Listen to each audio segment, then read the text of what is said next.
Hey, it's Tony Robbins. Listen, I'm here today to talk to the gentlemen in the group, but in case any ladies are watching today as well, here's my question for you ladies. How many of you cannot stand a man who can't make a decision? How many of you cannot stand a man who, at one point in the relationship, he's there for you, and now he doesn't feel present at all? How many can't stand a man that can't tell you the truth? And now that I've stirred up the ladies, this is really a video for men. So gentlemen, I know you know there's been women in your life who have felt in the beginning so much passion for you. And then gradually, you guys seem to drift apart and you love each other, but there isn't that same aliveness, that same sensuality or sexuality or excitement together. And a lot of men think that's women that creates it. I would argue to you, gentlemen, that if you and I take responsibility and we dig underneath and we understand what the triggers are that make women turn off, then we can turn them back on, and not by some stupid technique, but by the thing that affects most women the deepest, and that is your presence. Most women are starving for a man who's present. What does present mean? It means a man who is right here with me 100% right now. His mind isn't doing 20 other things. And I know, gentlemen, it's hard to be present when a woman is talking to you and she's talking about so many things so quickly very often that don't relate, because a woman's brain has something called diffused awareness. It means they take in everything all at once. It isn't multitasking. It's literally transitioning, not even transitioning, experiencing multiple conversations and people at one time, whereas men tend to focus on one thing at a time. And when a woman starts doing that, most men's brains click in and they try to focus on one thing they can handle, and they're no longer present. If you're in your head and you're not connected to that woman, she doesn't feel that presence. And presence is what opens a woman. Presence is what causes a woman to open to you sensually, sexually, emotionally, her heart, her soul, the whole 9 yards. Ladies, correct me if I'm wrong. There's nothing more powerful than presence when there's real love involved. So, and often women will respond to a man who doesn't even love them, but who's present for them, where they feel like there's nothing else in the world but me right now. And gentlemen, you know how to do that when you're in the zone in sports. You are so present. When you're in the zone trying to solve a problem, you were so there. And you probably were so there when you were pursuing this woman. But if you can train yourself to bring that presence back on a regular basis, you can own your woman like she's never been owned, where she will literally melt to you. And I don't think most women who are feminine would argue with what I'm sharing with you right now. If they do, they can not only talk back to the video, they can write some comments down below wherever this thing is posted. So what makes women also feel you're not present is when they feel like you're not honest.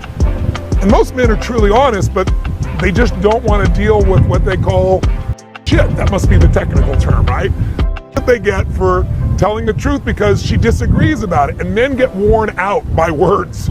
Men were happy to resolve it, but then finally they'll just say, yeah, okay. When you say, yeah, okay, and it's not really okay with you, you're not present. So she gets even more animated. See, most women, they don't want a pleaser. They would like to be pleased, but they don't want to please her. A pleaser is trying to do anything they can to make things work. They feel there's no presence in that man. He has no center. He has no strength. They may like him, but it's going to be hard for them to respect him. And if she doesn't respect him, there's not going to be a lot of passion. And if him is you, that's a real problem. You and I both know, whether you're a single man who's meeting women or whether you're in an intimate relationship.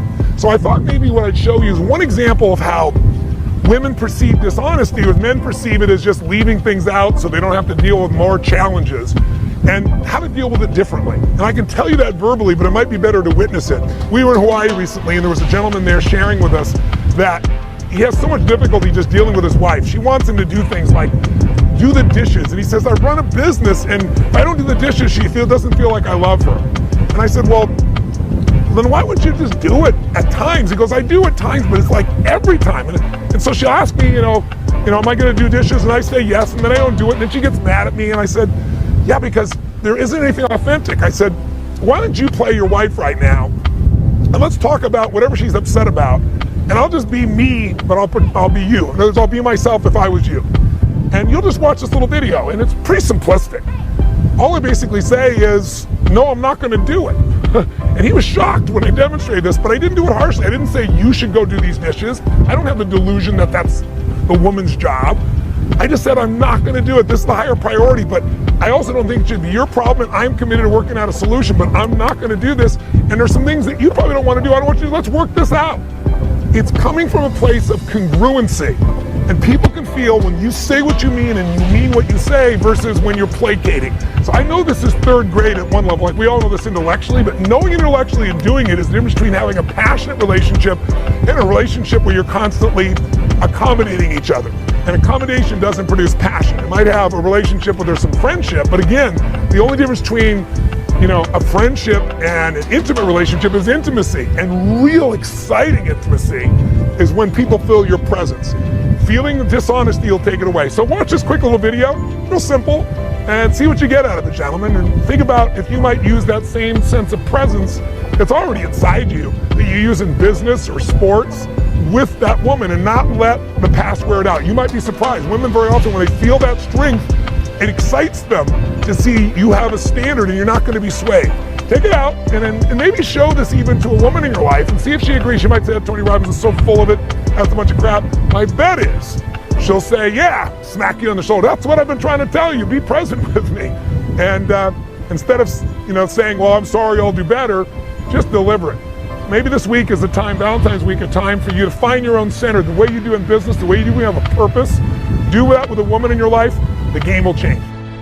But you decide there's going to be a part of you and a part of your partner in life, whether you found them or the one you're pursuing or the one you're already with, that you're going to start to cherish at a different level. Absolutely. And while that may sound corny, we've got some skills. We just spent some time in Hawaii for 7 days with our platinum partners, and we went deep. We were with couples that were absolutely gone.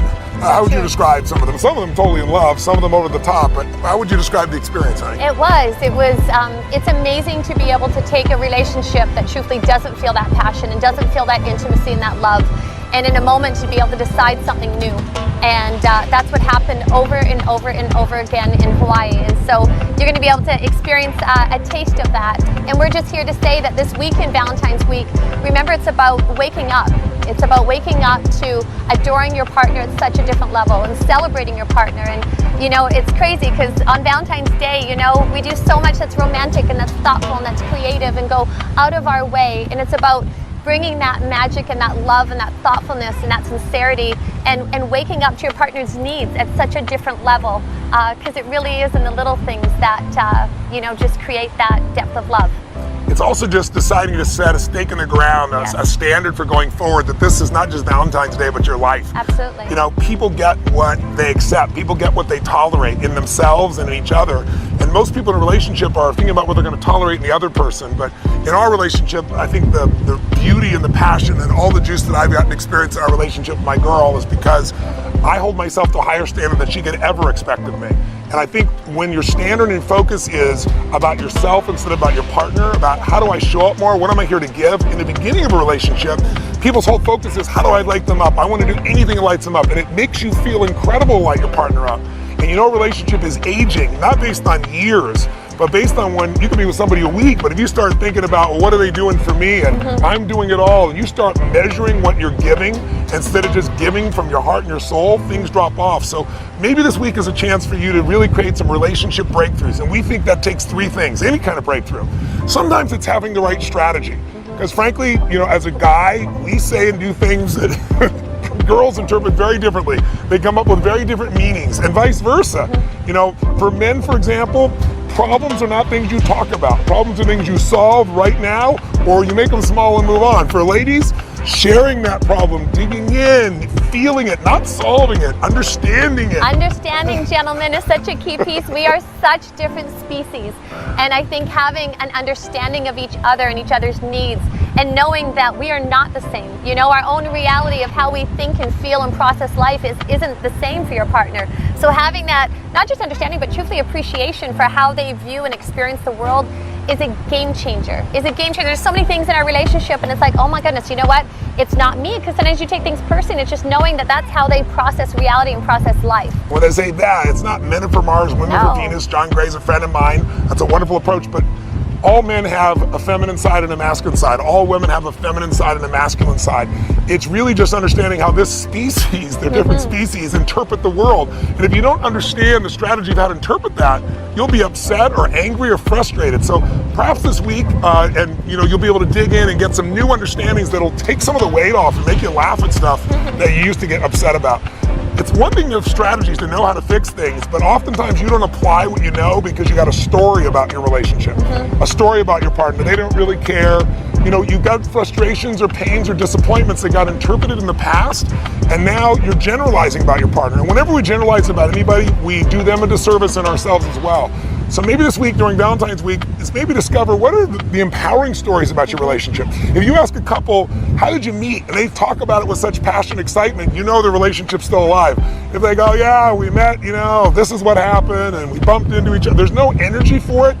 Even the story of how you met affects you. It does. So part of this week, you might want to take a look at the stories that you tell about your partner to yourself, to your friends, to your partner, because we start to believe our stories. And I always tell people, want to change your life, change your story. Divorce the story of how your partner's not enough, or you'll never find the partner you want if you're single, or the good ones are gone. Whatever's stopping you from getting what you want in a relationship, there's a story about it. You can uncover it, you can get rid of it. Divorce your story and marry the truth. The truth is always something that will empower you much more.